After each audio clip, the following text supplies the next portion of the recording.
sort of look at the individual's rights, one of the core individual's rights is the right to subject access.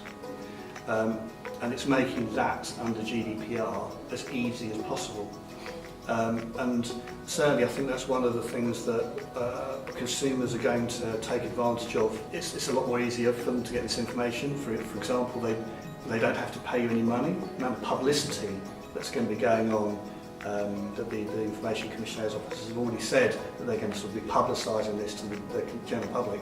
So lots of people are going to be very interested in sort of receiving their data, really. And this is going to be one of the challenges for organisations is firstly meeting the needs of the subject access request, making sure it's done within sort of the 1 month, but also being able to justify the processing of the data that they're doing.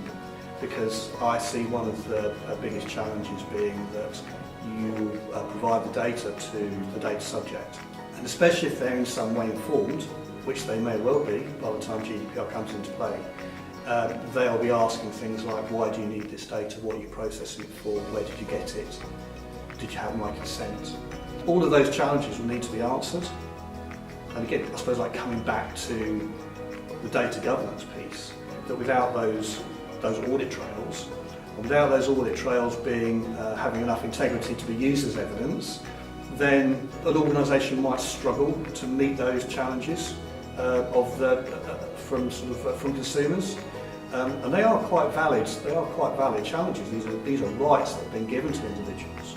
So the fact that they're going to actually use those rights, in some ways, shouldn't be seen as a necessarily bad thing. It might be a burden for business initially.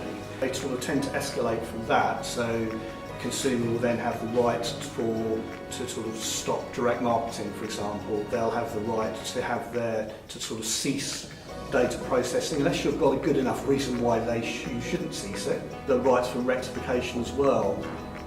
Do you see what I mean? So it's all like fairness to the consumer, fairness to the data subject, and it's something that sort of, I say, initially organisations might see as a burden, but there's an opportunity there to give a good impression to customers, to consumers, and to sort of show respect, I suppose.